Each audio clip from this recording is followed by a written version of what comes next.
Alors, c'est l'événement de cette fin d'année sur RFM, l'interview VIP de Vanessa Paradis. Bonsoir Vanessa. Bonsoir. Merci beaucoup d'être avec nous sur RFM. Merci de m'inviter. Alors, l'aventure Love Songs, c'est une grande aventure qui a commencé avec la sortie de l'album en mai 2013. Et puis, il y a eu une grande tournée, Love Song Tour, qui s'est achevée cet été. Vous n'avez pas arrêté une seconde. Depuis 1 an et demi, elle ressemble à quoi, vos journées ? Oui, beaucoup de voyages, beaucoup de routes, beaucoup de rencontres et surtout beaucoup de musique. Et voilà, de terminer avec la tournée, d'avoir la chance de faire un concert symphonique, ça a été extrêmement musical, avec la chance de travailler avec des musiciens extraordinaires et voilà, de porter, d'aller vivre ces chansons en direct, en vrai, avec les gens, avec le public. Alors le public justement qui vous aime, et ils sont nombreux sur RFM, peut depuis lundi retrouver l'intégralité de l'album Love Songs version live, et aussi donc vous le disiez en version symphonique avec ce concert que vous avez donné à Fourvière avec, c'était les musiciens du Conservatoire de Lyon. C'était magique. Et comment est-ce que vous avez vécu justement cette date unique ? Comme un rêve ou comme quelque chose que je sais peut-être, j'ai l'impression unique. C'est rare d'avoir de pouvoir faire ça, d'avoir un orchestre symphonique, d'avoir un Benjamin Biolay qui vous arrange toutes vos chansons symphoniquement, et puis parce que c'est une grande chance. C'était un rêve depuis longtemps. Et cet album s'y prêtait tellement que l'idée m'est venue après un concert à Lyon, justement, parce que cet endroit, Fourvière, c'est vraiment un endroit magique. Et puis voilà, ça a été quelque chose de très très intense, parce qu'il a été fait avec le Conservatoire à rayonnement de Lyon. Un rayonnement régional. Voilà, c'est ça. Il est impossible de nommer, c'est ça. C'est ça. Et c'est le conservatoire dans lequel Benjamin a appris la musique. Ah d'accord, ok. Donc il y avait beaucoup d'émotions. Ouais. On a retrouvé, ses professeurs étaient dans les barrages. Il y en a même un qui a joué sur scène avec nous, sinon les autres sont des élèves. D'accord. Et donc c'était un moment très fort, parce que ce sont des très jeunes musiciens qui étaient sur scène, donc ils étaient émue. Oui. Moi, je suis extrêmement émue quand il y a des instruments à cordes et les cuivres qui jouent comme ça en direct autour de moi. Ça me remplit, ça me bouleverse en fait. Ça me plaît tellement. Et puis il y avait vraiment de bonnes chansons à arranger de cette manière. Et puis à la fin aussi, il y avait des chansons anciennes qui ont été réarrangées symphoniquement. Donc voilà, 43 musiciens sur scène. Une grande robe, des talons impossibles, oui, j'ai vu la robe. Dehors, le vent, les étoiles, c'était tellement fort.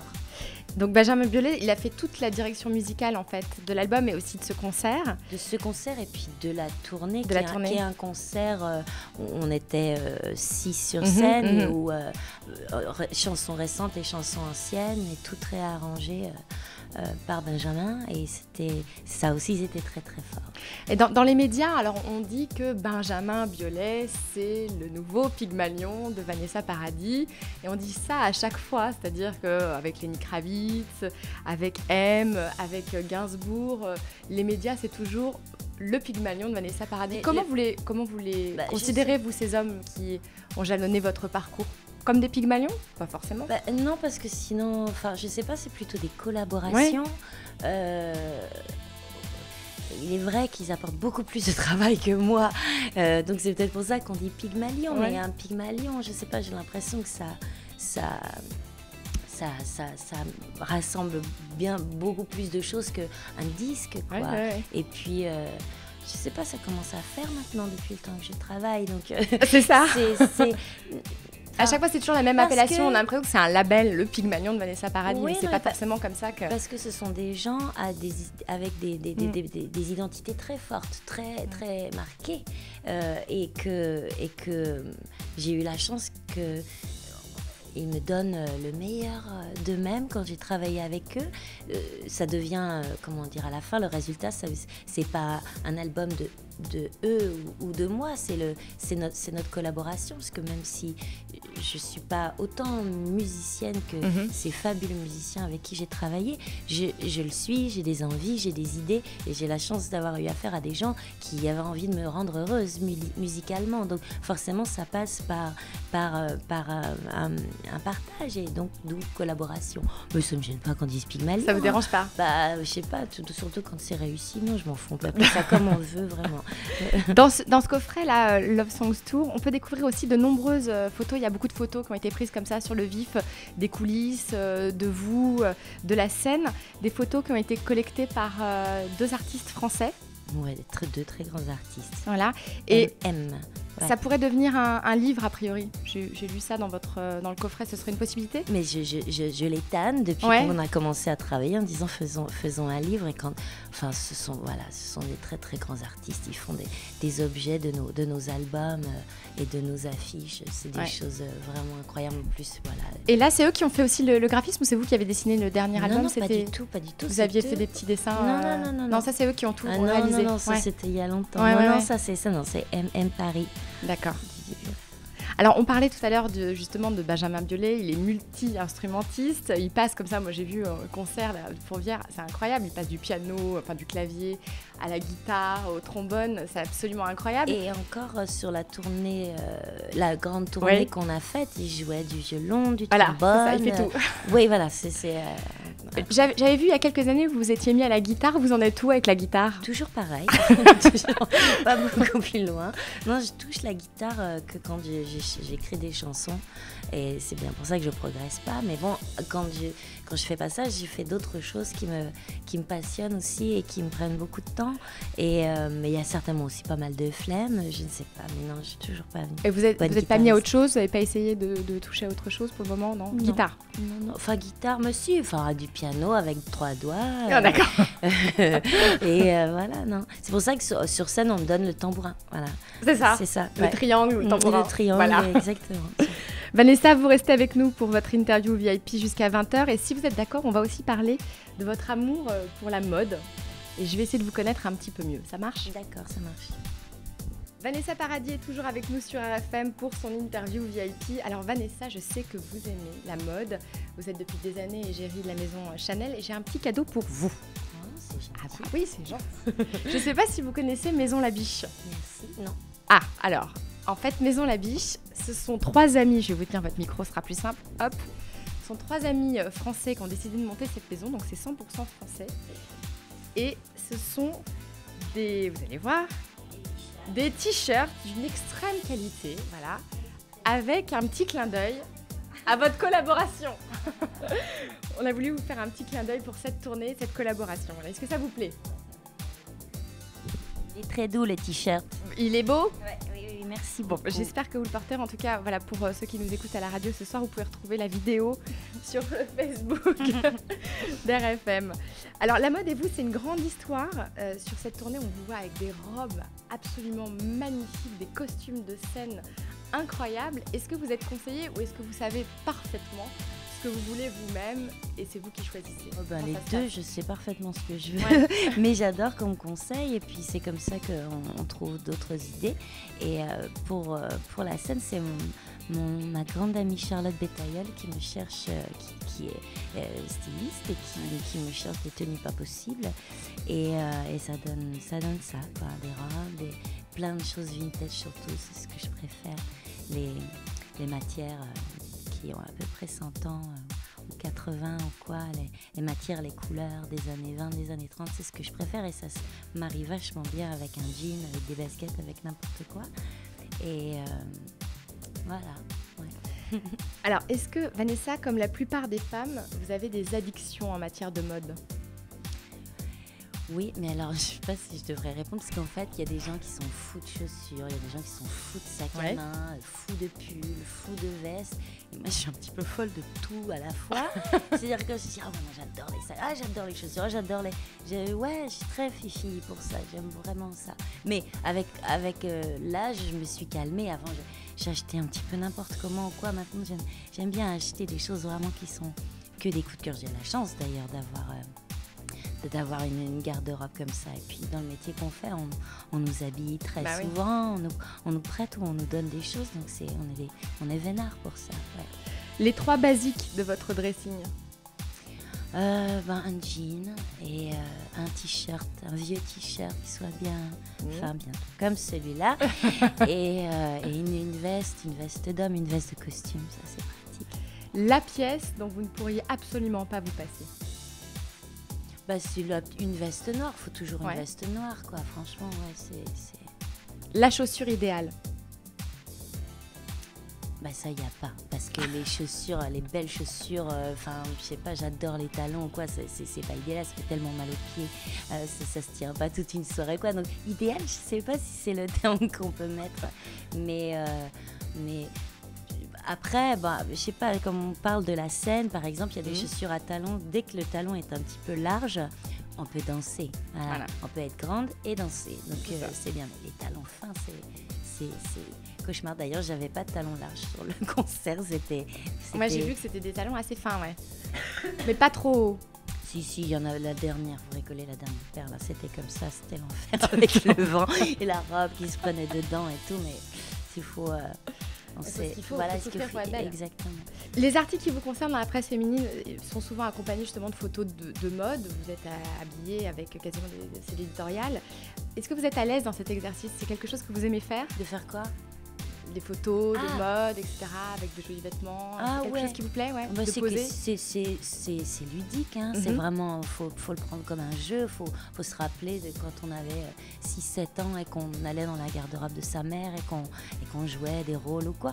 Les séances photos, faut faire ça parce que si tout d'un coup on se sent belle, on se pose belle et tout, c'est ridicule complètement. Donc c'est vraiment un jeu entre le photographe et soi, et il faut, c'est un peu du cinéma. Les médias justement décryptent toutes vos tenues depuis toujours, depuis Joe le taxi, le jean, le pull, le sweatshirt, etc. Ça fait des années qu'ils vous suivent comme ça à la loupe, à la trace, vos tenues sur les tapis rouges, vos coupes de cheveux un peu plus récemment. Ça vous flatte ou ça vous agace cet œil comme ça sur vous?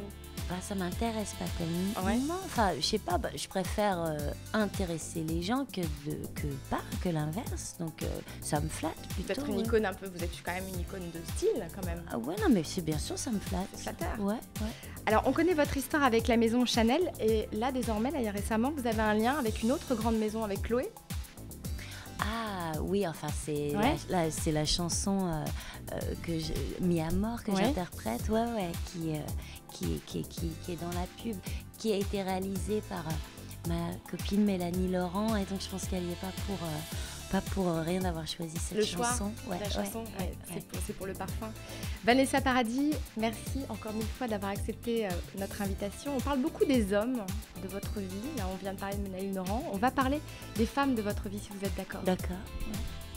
Vanessa Paradis est toujours avec nous pour son interview VIP, et comme promis, on va parler des femmes de votre vie qu'on évoque finalement assez peu. On parle toujours des hommes. Qui elles sont, les femmes de votre vie? Qui sont-elles? Les femmes de ma vie privée, elles sont bien là où elles sont. Et les femmes, j'ai travaillé avec beaucoup de femmes au cinéma. Dernièrement, j'ai même enchaîné 2 ou 3 films réalisés par des femmes. Anne Denis, Cécilia Rouault, Audrey Dana. Et c'est fabuleux de travailler avec des femmes, et en particulier au cinéma, d'être dirigée par une femme.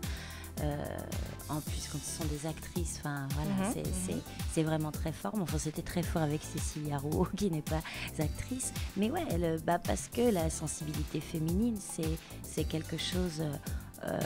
on n'est pas toutes faites pour s'entendre, mais il y a quelque chose... Il y a quelque chose de commun quand même, quelque chose qu'on ne peut pas retrouver chez un homme, un réalisateur ou quoi. C'est différent, l'approche est différente. On est évidemment, je sais pas, il n'y a pas de... C'est très agréable et c'est très différent. Et puis voilà, puis c'est, je sais pas, c'est... Alors là, en plus, en particulier, vous me parlez de Audrey Dana. Là, c'était un film de femmes, sur les femmes, qu'avec des femmes. On s'est tellement amusés. On s'est tellement amusés. Et puis Audrey, c'est quelqu'un qui vous, comment dire, qui déclenche chez vous cette fougue et cette liberté d'être une femme et d'être bien dans ses baskets et de parler de ses failles et de choses merveilleuses aussi, quoi. Et puis d'en rire. C'est quelqu'un qui, je trouve, qui a fait beaucoup de bien aux femmes avec son film. Vous avez parlé peut-être d'un second tournage avec Cécilia Rouault. J'adore. C'est toujours d'actualité Non, enfin, c'est très difficile de monter les films. Malheureusement, bah oui. celui qu'on avait en commun, en projet, il va pas se faire. Mais Cécilia, c'est quelqu'un. Cécilia Rouault, c'est une grande. Enfin, je sais pas, elle est merveilleuse. Elle a une énergie et un sourire intérieur tellement fabuleux que puis voilà, puis c'est une bosseuse, donc elle est en train d'écrire d'autres choses et j'espère qu'on va se retrouver vite. Et qui sont justement les femmes avec lesquelles vous aimeriez collaborer pour être aussi dans la musique? Parce que c'est vrai que dans la musique, il n'y a pas eu beaucoup de collaborations. Non, mais en fait, c'était pas un choix, c'est aussi l'inspiration des uns et des autres, leur envie peut-être de travailler avec moi ou pas. J'ai quand même chanté un texte de Brigitte Fontaine. Et c'est vrai, dans la musique, il y a vraiment eu très peu de femmes. Vous avez des envies justement de travailler avec certaines artistes comme ça? Ouais, mais c'est quelque chose dont j'aime pas parler avant que ça se fasse, parce qu'après ça intimide vachement les gens, ça leur met la pression et l'idée de je sais pas comment je vais dire, j'ai pas envie ou je sais pas. Non, donc les envies, elles sont là, mais j'aime bien quand ça se passe à travers une rencontre, parce que faut vraiment que l'envie soit mutuelle pour donner quelque chose d'intéressant. Là, vous avez collaboré avec Carla Bruni pour une noble cause d'ailleurs. C'était elle qui est à l'origine du projet avec Bob Geldof sur cet album qui va sortir là, le 1er décembre. C'est une chanson, c'est la chanson, la même chanson. Ça s'appelle Noël est là en fait. Voilà. Vous avez posé votre voix pour ce projet. Posé ma voix avec d'autres artistes français et c'est la même chanson traduite avec une version française du texte. La lutte contre le virus Ebola. À part vous aimer, Vanessa, qu'ont en commun vos amies filles? Est-ce qu'elles ont quelque chose qui les rassemble? Elles me font rire. Ouais. Beaucoup. Elles sont pas très sages. et elles sont très créatives, souvent. Ouais. Pour vous, l'élégance chez une femme, c'est quoi? L'élégance, c'est tout dans la tenue du corps, en fait. C'est comment on se déplace, comment on se tient, comment on se pose. Et ça ne veut pas dire être absolument chic et classique, mais une grâce naturelle surtout. Il faut que ça soit pas quelque chose de travaillé. Plutôt l'allure, quoi. Ouais, l'allure, ouais. Et la vulgarité? La vulgarité, c'est dans les propos, souvent. Parce qu'il y a des gens qui ont des allures peut-être a priori un peu vulgaires, puis vous discutez avec eux, ce sont des gens d'une finesse et d'une intelligence incroyable. Donc la vulgarité, c'est plutôt dans les propos et les actes. Vous vivez entre Paris et Los Angeles. Pour vous, la différence la plus évidente entre les Parisiennes et les Californiennes, ce serait quoi? C'est les tongs. Elles sont toutes ou en tongs ou en Ugg boots. C'est vraiment incroyable le choix. Ouais. Non, pour la mode, vraiment, c'est vraiment pas l'endroit. Les tongs ou les Ugg. Ouais. Et si vous n'aviez pas été Vanessa Paradis, quelle femme auriez-vous été? Célèbre ou pas d'ailleurs? Quelle femme, je sais pas, ou quelle. J'aurais adoré danseuse. Une danseuse? Ouais. Classique? Non, tout. Forcément, il faut commencer par les classiques. Et je sais pas à quoi, parce que j'ai jamais été une danseuse. Un temps, j'ai fait des cours de danse enfant, de danse rythmique, donc j'ai jamais enfilé de pointe. Mais donc, je sais pas quel genre. Non, je sais pas, danseuse classique. Non, j'aimerais mieux. Je sais pas, un truc. Beyoncé? Non, mais en fait, ce que j'aimerais bien, c'est ça qui est beau avec la danse. Et même, d'ailleurs, quand on va les danseuses de l'opéra ne dansent pas que des ballets classiques. Vous avez vu le ballet de Forsyth récemment? Non, mais j'ai vu, je sais plus lequel c'était, je les ai vus danser Pina Bausch. C'était ça vous émeut aussi. La chanson sur les femmes qui vous touche le plus? Oui. Oh, peut-être James Bond, This is a Man's World.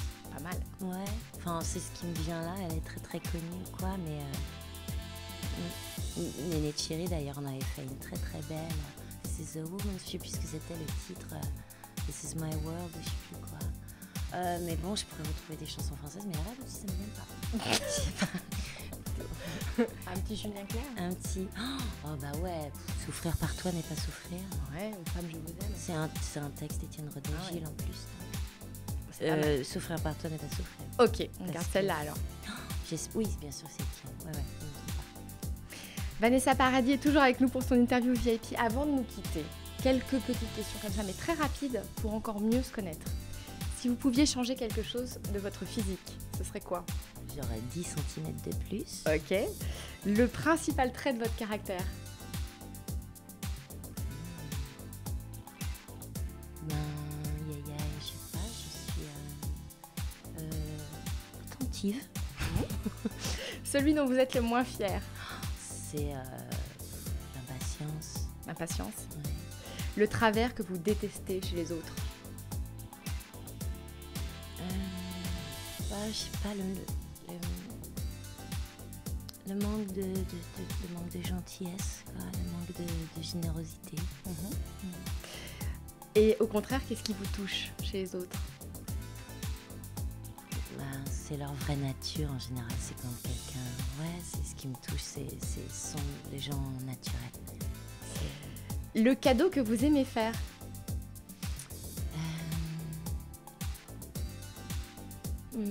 J'aime bien je ne sais J'aime pas faire de cadeaux. Jamais de cadeaux. Ouais, je sais pas. En général, c'est souvent ce que j'aime bien offrir, c'est quelque chose de doux, en fait, quelque chose de confortable. C'est du cachemire ou de la soie. Très bien, c'est parfait ça. Qu'est-ce qui vous met, mais alors véritablement en orbite? En colère, vous voulez Ouais. dire ou... En colère, ouais. Bah, je sais pas, quand les choses sont pas faites à fond, le gaspillage ou de pas faire quelque chose à fond. À 100%, ouais. Ouais. Un conseil que vous donnez souvent aux autres, mais que vous n'appliquez jamais à vous-même? Ah.